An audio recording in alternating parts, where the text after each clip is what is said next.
جی hello دوستوں، میں ہوں قمر چیمہ، اور دوستوں جس طرح کہ آپ دیکھ رہے ہیں میرے ساتھ موجود ہیں بیرسٹر حامد بشانی صاحب۔ بیرسٹر صاحب، سب سے پہلے تو آپ کے وقت کا بہت شکریہ سر۔ آپ کا شکریہ جناب، تھینک یو۔ بیرسٹر صاحب، دو بڑی خبریں ہیں جن پہ آج بات کرنا چاہ رہا ہوں۔ ایک تو یہ ایک بڑی ڈیولپمنٹ ہوئی ہے، اور ہم دیکھ رہے ہیں کہ پچھلے کچھ عرصہ سے بھارت کے کینیڈا، امریکہ، آسٹریلیا، انگلینڈ، نیوزی لینڈ میں یہ مسئلے چل رہے ہیں کہ یہ جو ایتھنو ریلیجیس سیپریٹسٹ گروپ ہیں سکھ کے نام سے، جو خالستانی جو ہیں، وہ کافی زیادہ شور مچا ہوا ہے۔ انڈیا ممالک کو کہتا ہے کہ یہ سیپریٹسٹ ہیں، ملیٹنٹس ہیں، ایکسٹریمسٹ ہیں، ان کے خلاف ایکشن لیا جائے۔ ایک ہم نے واقعہ دیکھا جو کینیڈا میں ہوا، آج ایک امریکہ کی کورٹ نے سزا دے دی ہے، اور کہا ہے کہ انڈینز جو تھے وہ اس میں انوالو تھے، اور ایک انڈین کو پکڑا بھی گیا ہے، آئی تھنک سمویئر ان چیک ریپبلک۔ بھائی صاحب، آپ کیسے دیکھتے ہیں اس کی جو ہینڈلنگ ہے اس ایشو کی؟ انڈیا کے حوالے سے یہ آ رہا ہے کہ وہ فورن ملکوں میں جا کے اس نے کوئی ڈیتھ اسکواڈ ہائر کیے ہوئے ہیں، جبکہ جسٹن ٹروڈو نے اس کو ایک پولیٹیکل ایشو بنا کے پارلیمنٹ میں لے آیا۔ امریکنز اس کو کس انداز سے دیکھ رہے ہیں؟ سو آپ امریکہ انڈیا کے جو معاملات ہیں، یہ جو خاص طور پہ یہ جو سیپریٹسٹ خالصتان والا ایشو ہے، جو باقی ڈیولپ ورلڈ کے ساتھ بڑا تیزی سے انفولڈ ہوتا جا رہا ہے، how do you see this particularly in this context of Canada and U S A? لیکن جی اس کو اگر آپ پراپر کنٹیکسٹ میں رکھیں تو اٹ ہیز مینی ڈائمینشنس۔ ایک تو خالستان کا جو کوشچن ہے ایک پولیٹیکل کوشچن ہے کہ خالستان کیا ہے، کون لوگ چاہتے ہیں، اور وہ اس سلسلے میں کیا کام کر رہے ہیں، اور اس کو پھر کاؤنٹر کرنے کے لیے گورنمنٹ آف انڈیا یا انڈیا کے جو لا انفورسمنٹ ایجنسیز ہیں یا انٹیلیجنس ایجنسیز ہیں، وہ کیا ٹیکٹسز یا میجر جو ہے اڈاپٹ کر رہے ہیں۔ ایک تو یہ اس کو اس طریقے سے دیکھنے کا ہے، اور ظاہر ہے ہم اس پہ ڈسکس نہیں کر رہے، ہم اس پہ ڈسکس کر رہے ہیں کہ یہ جو واقعات ہوئے ہیں کینیڈا اور امریکہ یا دیگر ملکوں میں، اس میں جو میتھڈ استعمال کیا گیا ہے کینیڈا میں اور امریکہ میں، تو اس کا جو ہے وہ سٹیٹس کیا ہے، legally speaking, ethically speaking, politically, اس کو دیکھتے ہوئے، اور اس کے کانسیکوینسز کیا ہے۔ تو میں اس کو جو ہے اس سے بالکل ایک الگ زاویے سے دیکھتا ہوں۔ میں سمجھتا ہوں کہ دیکھیں دنیا میں کسی جگہ پہ بھی جو کام ہوتا ہے، قانون کا تقاضا یہ ہے کہ پہلے آپ اس کام کو ڈیفائن کریں کہ وہ کام کس ڈومین میں آتا ہے۔ جو لا انفورسمنٹ ایجنسیز کو یا انٹیلیجنس ایجنسیز کو یا حکومتوں کو اٹریکٹ کرتا ہے، کوئی بھی ایسا فعل، کہیں وائلنس ہو گئی، کوئی شخص قتل ہو گیا، چوری ہو گئی، ڈاکہ ہو گیا، کوئی کام ہو گیا، تو وہ جب ان کی اٹینشن گین کرتا ہے پہلے پولیس آفیسر کی یا جو بھی انٹیلیجنس آفیسر کی، تو سب سے پہلے ان کو یہ دیکھنا چاہیے کہ یہ جو ہے کس ڈومین میں آتا ہے۔ تو جب آپ کسی کو قتل کرتے ہیں، خواہ وہ پولیٹیکلی موٹیویٹڈ ہو، ریلیجیسلی موٹیویٹڈ ہو، وہ موٹیویشنز تو اس آرگنائزیشنز کی ہو گئی نا، اور ان کے اپنے جو ہے وہ کچھ ارادے ہو گئے، انٹینشنز ہو گئی، لیکن آپ کی سرزمین پہ جو ایکٹ ہوا وہ کیا ہے؟ وہ ایک کرمنل ایکٹ ہے، اور بنیادی طور پہ وہ جو ہے اس ملک کے کرمنل جسٹس سسٹم کے انڈر آتا ہے، اور کرمنل جسٹس سسٹم کو ہی اس کو ہینڈل کرنا چاہیے۔ یہ بالکل اسی طرح ہے جس طرح کوئی انڈین شہری آ کے کینیڈا میں کسی شہری کے ساتھ ایک پارٹنرشپ کرتا ہے، اور اس کے بعد وہ پارٹنرشپ میں کوئی اس طرح کی ہیرا پھیری ہو جاتی ہے، تو کینیڈین جو انڈین شہری ہے وہ بھاگ جاتا ہے، انڈیا چلا جاتا ہے۔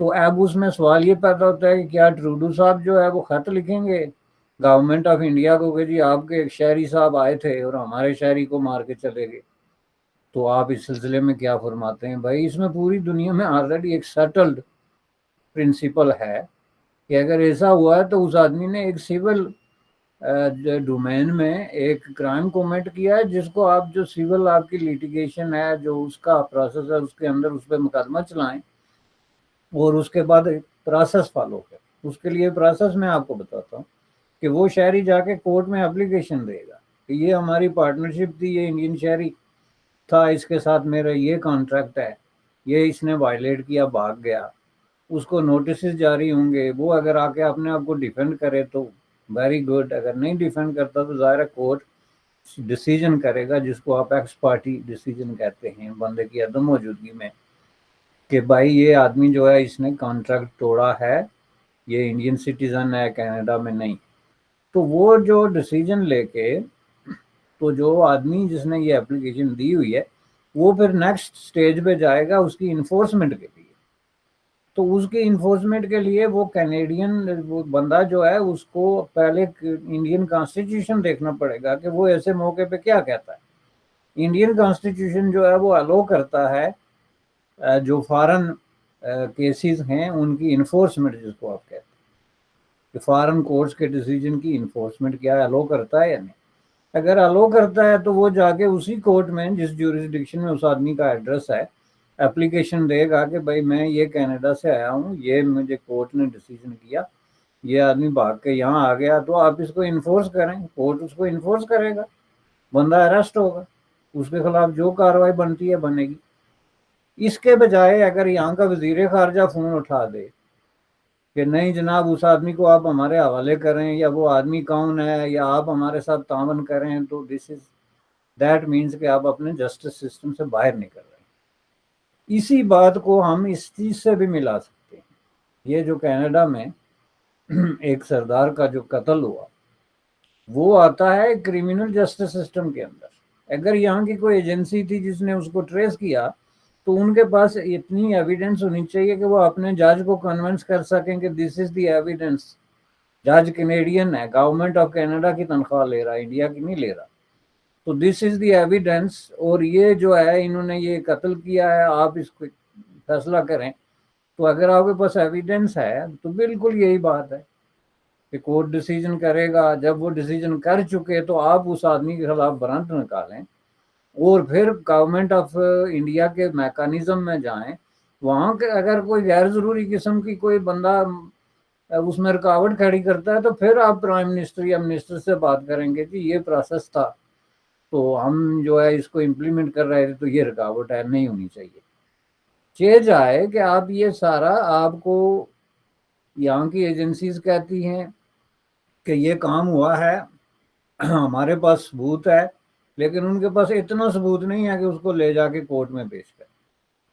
تو پھر اس کا وہ ایکسپلینیشن کیا کہتے ہیں کہ جی ایسے کاموں کے کہاں ثبوت ہوتے ہیں، ایسے کاموں کے کہاں ثبوت ہوتے ہیں، جس کا مطلب کیا ہوا کہ جو انٹیلیجنس ایجنسیز ہیں اور ان کے جو کارنامے ہیں وہ دنیا کے کسی ملک کے بھی جسٹس سسٹم کی گرفت سے باہر ہیں۔ اب اس کے برعکس جو کچھ یونائٹڈ اسٹیٹ آف امریکہ نے کیا وہ بالکل اکارڈنگ ٹو دا بک ہے، کہ بجائے اس کے کہ آپ اس کو سکینڈلائز کریں اور کسی گورنمنٹ کو انوالو کریں، ان سے انکوائریاں کرائیں، آپ کے پاس اگر کوئی ثبوت ہے آپ اپنے جج کو دے دیں، جج جو ہے وہ سمجھتا ہے کہ ٹھیک ہے تو وہ سزا دے گا، تو خود within the domain of justice system معاملہ ختم ہو جائے گا۔ اب اگر اس میں جو ہے آگے جا کے انفورسمنٹ کا، جیسے کہ میں نے کہا، ایشو آتا ہے تو انڈیا اس بندے کو پروٹیکٹ کرتا ہے جس نے یہ کام کیا ہوا ہے، یا اس کے راستے میں رکاوٹ بنتا ہے تو پھر وہ پروف لے کے تو آپ انٹرنیشنلی اس کو لے کے جائیں کہ جی یہ ہمارے کورٹ نے ڈیسیجن کیا تھا، آپ راستے میں رکاوٹ بن رہا ہے۔ تو میں سمجھتا ہوں کہ دس از دا بیسٹ وے۔ اور یہ دو ایگزامپلز ہمارے سامنے آ گئی، اس کی تیسری ایگزامپلز بھی ہیں جو پاکستان جیسے ملکوں کے ساتھ جڑی ہوتی ہیں، کہ جہاں نہ کوئی کیس کرتا ہے نہ کوئی شکایت کرتا ہے، کہ وہاں پہ جو جس نے کہتے ہیں کہ 12 آدمی ہمارے مارے گئے یا 15 آدمی مارے گئے، جس میں وہ ملیٹنٹ بھی شامل ہیں، جو کوئی مسجد میں مارا گیا، ایک راولہ کوٹ میں، ایک اس طرح جو ہے وہ سرگودا میں، یا کہیں اسلام آباد میں، کراچی میں۔ تو انٹرسٹنگلی وہ جو آپ کی لا انفورسمنٹ ایجنسیز ہیں انہوں نے نہ تو اس کو فالو کیا ودن جو ہے وہ جوڈیشل سسٹم کے کہ کوئی کیس دائر کریں یا کچھ کریں، نہ آپ کی حکومت نے اس کو آفیشلی گورنمنٹ آف انڈیا کے ساتھ یا کسی کے ساتھ اٹھایا. اس کے برعکس انہوں نے بس یہ ایک بیان، وہ بھی کوئی سرکاری سطح پہ نہیں بلکہ ان آفیشلی آ گیا کہ جی یہ حرکت اس کی ہے اور اس کی ہے. تو میں سمجھتا ہوں کہ یہ مختلف ماڈلز ہیں جو انہوں نے مختلف طریقے سے اپلائی کیے ہیں اور یہ ہوتے رہے ہیں. آپ انٹرنیشنلی دیکھیں، یہ جو اسپائی ایجنسیز کے تھرو جو لوگ قتل ہوتے رہے ہیں، یہ ہسٹری کا ایک بہت بڑا دلچسپ اور بلکہ ٹریجک سبجیکٹ رہا ہے. صرف انگلینڈ میں اگر آپ گننا شروع کریں تو 200 سے اوپر آپ کو مشہور کیسز ایسے ملیں گے جس میں سابق سوویت جو شہری تھے جو بھاگ کے سوویت یونین سے آگے تھے، یا ایسٹرن یورپین سوشلسٹ کنٹریز سے جو بھاگ کے آگے انہوں نے پناہ لی تھی، ان کو جس طرح ایلیمینیٹ کیا گیا لندن کی سڑکوں پہ جہاں پہ قانون کی حکمرانی اور سب کچھ. تو اس کے باوجود کبھی بھی وہ کیس کو جو ہے نا اس کریڈیبل طریقے سے کسی جج کے سامنے نہیں پیش کر سکے. کبھی کہتے ہیں جی کوئی ایسا زہر استعمال کیا گیا جو دنیا میں بہت ریئر ہے اور اس تک کسی کی ایکسیس نہیں ہے. کبھی کہتے ہیں جی کچھ ہو گیا. تو یہ ساری چیزیں اگر آپ سامنے رکھ کے دیکھیں تو میں سمجھتا ہوں کہ ان سارے جو میں اس میں سب سے بہتر یہ یونائٹڈ اسٹیٹ آف امریکہ کا طریقہ کار ہے. چونکہ اس میں کیوں میں یہ کہتا ہوں کہ اس میں آپ کم از کم اس قابل ہوتے ہیں کہ آپ ایک جج کو اور اپنے ہی جج کو کنونس کر سکیں کہ جناب عالی یہ ہمارے پاس پروف ہے کہ یہ کام ہوا ہے.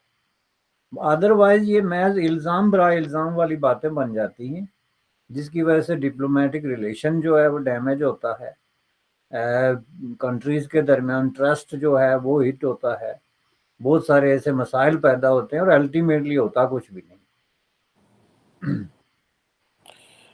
بالکل صحیح کہہ رہے ہیں. یہ ایک میں سمجھتا ہوں کہ اور پرٹیکولرلی جب بیرسٹر صاحب جب معاملات اور انٹرسٹ اس طرح کے ڈیلیکیٹ ہوں کہ اب امریکہ بہت زیادہ انویسٹمنٹ کر چکا ہے انڈیا کے اوپر، انڈیا جو ہے وہ امپورٹنٹ پارٹنر ہے، تو ان کو یہی سوٹ کیا. انہوں نے کہا اگر یہ بات بائیڈن ایڈمنسٹریشن بولے گا تو ڈیفینیٹلی انڈین گورنمنٹ کو جواب دینا پڑے گا. یہ نہیں ہو سکتا کہ 1.4 بلین لوگوں کا ملک ہو اور وہ کہیں جی کہ بائیڈن نے ہمیں جھڑک دیا ہے اور ہم خاموش رہے بیٹھے رہے. نریندر مودی ایسے نہیں بیٹھے گا، تو وہ بولیں گے. تو جو ڈیمیج انہوں نے دیا ہے وہ تو ظاہری بات ہے، اس very serious very crazy details which has come so far. اور سارے میڈیا پہ اس وقت چھائی پڑی ہے یہ خبر، اور سارا ویسٹرن میڈیا، فائنینشیل ٹائمز نے اس کو دیا ہے. اور تو جو جسے کہتے ہیں کیا کہتے ہیں وہ ہمارے اپنی زبان میں کہ سانپ بھی مر جائے اور لاٹھی بھی نہ ٹوٹے. سو انہوں نے ڈیمیج بھی کیا ہے انڈیا کو، but at the same time انہوں نے تعلقات بھی خراب نہیں ہونے دینے، بیکاز ان کو پتا ہے کہ یہ مسئلہ چھوٹا سا ہے and there is so much big. اگر آپ کو یاد ہو میرے صاحب کہ جب پاک امریکہ تعلقات کے جب تھے بڑے پیک پہ تھے تو Pakistan was getting nuclear weapons. تو امریکن جو تھے وہ پاکستان کو ٹف ٹائم نہیں دینا چاہتے تھے. ان کو پتا تھا کہ ہمارے لیے جو بڑا ٹارگٹ ہے وہ سوویت یونین ہے، ہمارے لیے بڑا ٹارگٹ پاکستان کا نیوکلیر پروگرام نہیں ہے. سو رادر وہ انڈیا کو سبق سکھانے یا ان چیزوں میں لگ پڑے. ان کے لیے چیلنج چائنا ہے. سو یہ اسی طرح they will let India do whatever they are doing in so many places. But obviously یہ ایک جسے وہ کہتے ہیں نا ایک ڈینٹ تو پڑے گا. اور they have come with the proofs and وہ تصویریں ہیں پیسے لیتے کی and all that. But anyhow moving on، یہ ایک ظاہری بات ہے ڈیپ اسٹیٹ دنیا میں یہ کرتی ہیں، یہ ہر جگہ ایک چلتا ہے. لیکن اگلا پوائنٹ تھوڑا سا اگلا ایشو امپورٹنٹ ہے میرے صاحب، and that is about China. کہ چائنا کا میں دیکھ رہا تھا میرے صاحب بڑی شاکنگ خبریں ہیں، اور وہ خبریں یہ ہیں کہ تقریباً 2300 سے زیادہ مساجد چائنیز نے ڈسٹروائے کر دی ہیں 2018 سے لے کے مور دین 2300 ماسک. میں ذاتی طور پہ اس ایشو کے بارے میں بڑا کریٹیکل ہوں، اور میں سمجھتا ہوں، میں اس میں پہلے بولتا بھی رہا ہوں، اور میں چاہ رہا تھا آپ کا بھی پرسپیکٹیو آئے کہ یہ 2300 مساجد جو چائنیز نے ختم کر دی ہیں، ان کے آرکیٹیکچر، کہیں پہ ڈومز اتار دیے، کہیں پہ مینار ختم کر دیے، کہیں پہ اس کی جو، اور یہ پرٹیکولرلی سارے کا سارا جو ہے وہ ناردرن چائنا میں وہ کر رہے ہیں، سنکیانگ کے اندر کر رہے ہیں. اور یہ کئی لوگ کہہ رہے ہیں this is a crackdown on Islam, some are seeing it another way around. میرا موقف یہ ہے بری صاحب، یہ اگر انڈیا، امریکہ، کینیڈا، برلن، پیرس، لنڈن میں ہو رہا ہوتا تو دنیا، اسلامک دنیا کیا کرتی؟ شور ڈالتی، بولتی. لیکن when it comes to China کوئی بندہ بولتا ہی نہیں ہے بری صاحب. اس کی کیا وجہ ہے؟ اس کو آپ دیں گے کہ چائنیز جو ہیں ان کے ہاں سے انفارمیشن پراپر نہیں مل رہی، یا اس کی تصویریں نہیں ہیں، یا لوگ سامنے نہیں آ رہے جو کہیں کہ ہاں بھائی ہمیں نماز پڑھنے نہیں دی جا رہی اور ہماری مساجد خراب کر دی ہیں. ویسٹ میں تو ایسے پتہ چل جائے گا، لیکن چائنا کے اندر نہیں پتہ چلتا. تو یہ ساری کی جو ساری انفارمیشن ہے یہ سیٹلائٹس کے ذریعے اور بہت سارے جو لوکل سورسز ہیں وہاں سے مل رہی ہیں. So how will you analyse this sir? دیکھیں جی، میں تو اس کو اس طرح دیکھتا ہوں کہ ویسٹ اس میں تب دلچسپی لے گا کہ جب یا تو چائنا ورسز ویسٹ ایک معاملہ چل رہا ہو on the question of human rights یا ریلیجس فریڈم پہ، اور ڈیفینیٹلی ویسٹ جو ہے اپنی جو اس کی سالانہ رپورٹس ہیں جو فریڈم آف ریلیجن پہ اس کو ریفلیکٹ کرے گا. لیکن اس پہ فوراً رد عمل تو تب یہ ہوتا ہے نا کہ جب پہلے جو اسلامی ممالک ہیں وہ اس کو اٹھاتے، چونکہ بنیادی طور پہ سب سے امپارٹنٹ مسئلہ تو ان کے لیے ہے، چونکہ ایک ریلیجس مسئلہ ہے آفٹر آل دو کہ ہیومن رائٹس کی ڈومین میں بھی آتا ہے. تو اس کے لیے جو آپ کے اسلامی ممالک کی جو مجموعی اور انڈیویجول سچویشن ہے اس میں تمام ملکوں میں without any exception human rights violations جو ہیں، فریڈم آف ایکسپریشن جو ہے، فریڈم آف ریلیجن کا جو سوال ہے، یہ ساری چیزیں جو ہیں بہت ہی میزریبل قسم کی کنڈیشن میں، یعنی اتنی ایک میزریبل ہے جتنا آپ اس کو کسی بھی الفاظ میں جو ہے وہ بیان کر سکتے. یہ تو آج کی بات ہے. ہسٹوریکلی آپ دیکھیں دنیا میں سب سے زیادہ جو ریلیجس پروسیکیوشن اور دباؤ اور یک طرفہ قسم کا ایک ریلیجس اوپریشن رہا ہے وہ سعودی عربیہ میں رہا ہے، اور بالکل اوپنلی رہا ہے right from the beginning 60s سے لے کے. تو آپ نے کبھی سنا کہ کسی ملک نے، پاکستان نے، انڈونیشیا نے، ترکی نے، کسی نے جو ہے کبھی ذکر کیا ہو کہ بھائی سعودی لوگ جو ہیں ان کا بھی کوئی رائٹ ٹو سیلف ڈٹرمنیشن ہے، یا رائٹ ٹو ہیومن رائٹس ہے، یا فریڈم ہے، یا فریڈم آف تھاٹ ہے؟ وہاں پہ کتنے پروفیسر جو ہیں پروسیکیوٹ ہوئے، ایک خاتون پروفیسر جو ہے اس کو سزا دی گئی، بے شمار ایسے واقعات. اسی طرح آپ ایران کو دیکھیں، 79 کے بعد ایران نے جتنے جرائم کومٹ کیے ہیں on the count of religious freedom, اس کے پوری تاریخ سے جو ہے وہ آپ مقابلہ نہیں کر سکتے، اس سے زیادہ ہیں. آل دو کہ ہسٹوریکلی آپ پیچھے چلے جائیں جو ہے وہ الکندی، یعقوب الکندی سے لے کے تو کم از کم 500 اسکالر اور پروفیسر اور اس طرح کے جو ہے دانشور آپ کو ملیں گے جن کو سزائیں دی گئی، تشدد کیا گیا، قید کیا گیا، قتل کیا گیا. تو یہ اسلامی دنیا کے لیے کوئی نئی چیز نہیں ہے کہ آپ ریلیجس پوائنٹ آف ویو سے یا فریڈم آف تھاٹ کے حوالے سے کوئی بات کرتے ہیں تو آپ کو ایلیمینیٹ کر دیا جائے. ایک یعنی یہ اس کو آئیڈیالوجیکلی کوئی اتنا بڑا کوئی سمجھتے نہیں جو خود اس میں انوالو ہیں. نمبر دو، چائنا کے ساتھ ان کی اس وقت سب سے زیادہ ایک طرح کا گٹھ جوڑ آپ کہہ سکتے ہیں، اور اس گٹھ جوڑ کی وجہ کیا ہے؟ اس گٹھ جوڑ کی واحد وجہ یہ ہے کہ ان کے سسٹم اور چائنا کے سسٹم میں بہت حد تک مماثلت ہے. ویسٹ کے ساتھ اس طریقے کی ان کی یونٹی اس لیے نہیں بن سکتی کہ ویسٹ کے ساتھ اس طرح کی جو ویلیوز ہیں، جو فریڈم ہے، ڈیموکریسی ہے، سیول لبرٹیز ہیں، اس پہ ان کا ٹکراؤ پیدا ہوتا ہے. جبکہ چین واحد ملک ہے جس کے ساتھ ان کا یہ ہے، اور اس کو یہ چھوٹی موٹی چیز سمجھ کے تو اگنور کر دیتے ہیں. پاکستان میں اس کی مثال موجود ہے. کچھ فرقے جو ہیں جو محمد صلی اللہ علیہ وسلم خاتم النبیین کو آخری نبی نہیں مانتے، اس طرح کے جو اسلامک فیتھ والے بہت سارے لوگ ہیں، ان کو جس طریقے سے وہاں پہ پروسیکیوٹ کیا گیا اسٹیٹ لیول پہ یا پبلکلی یا پروسیکیوشن کی سطح پہ، وہ انبلیویبل ہے. تو اس پہ کسی نے کبھی کوئی اعتراض نہیں کیا. اب جو کچھ چائنا کر رہا ہے is not just they are doing in north. یہ نارتھ میں اس لیے ہے کہ نارتھ میں یہ لوگ زیادہ ہیں مسجد بنانے والے.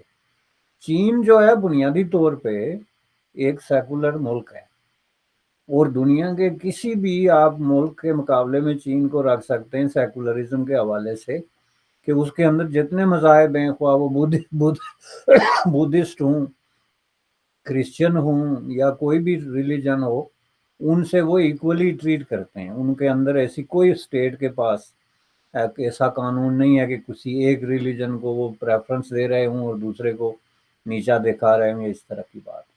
تو اس میں ایک ریلیجن کے خلاف اس طرح کا جو ایکشن انہوں نے لینا شروع کیا گزشتہ کئی سالوں سے، اس کی ظاہر ہے ایک بڑی وجہ تو جو دنیا میں خوف و ہراس پھیلا مسلم فنڈامنٹلزم، جو اسلامک فنڈامنٹلزم کو لے کے کہ جی یہ جو ہے اس کا ٹیررزم کے ساتھ کیا تعلق ہے اور کس طریقے سے یہ، تو اس کی وجہ سے ظاہر ہے چین نے بھی اپنی پالیسی چینج کی.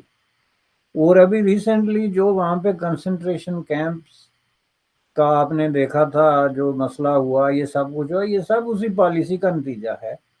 چائنا کے اندر اس وقت واحد ریلیجن جو ہے جو آرگنائز شکل میں اس طریقے سے پھیل رہا ہے وہ اسلام ہے.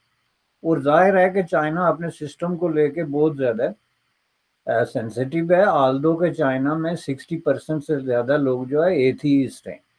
They don't believe in any religion.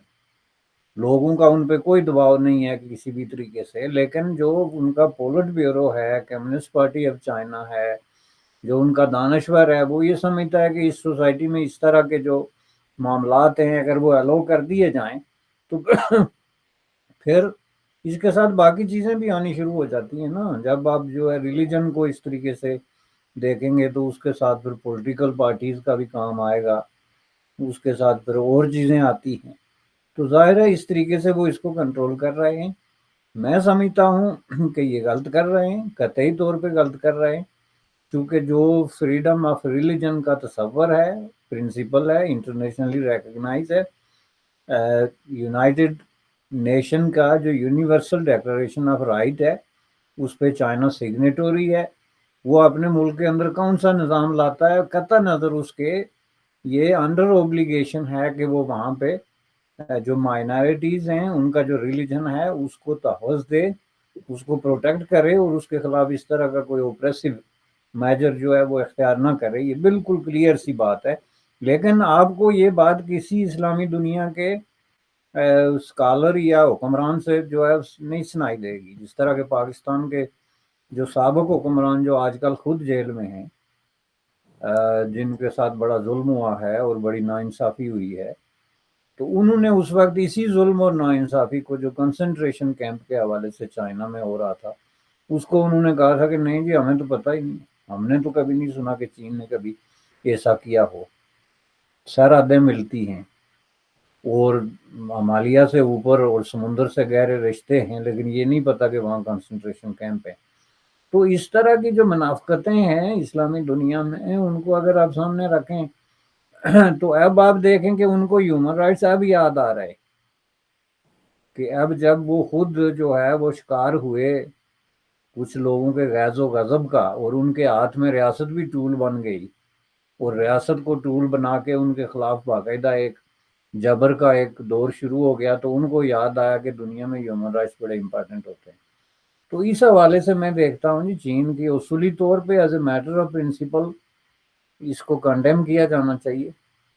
لیکن انفارچونیٹلی ہماری دنیا جس طریقے سے ورک کرتی ہے اس کے لیے اب ظاہر ہے کہ ہم کیا کہیں. جس دنیا میں اسرائیل فلسطین کانفلکٹ کے دوران ہونے والے مختلف مظاہر سامنے آ رہے کہ کیا ہو رہا ہے، کتنے بچے قتل ہو گئے، کتنی خواتین اور بوڑھے اور بزرگ جو ہے اس جنگ کا شکار ہو گئے، کس سطح پہ ہیومن رائٹس اور یہ ساری چیزیں، تو پھر کوئی اگلے جان کی باتیں لگتی ہیں.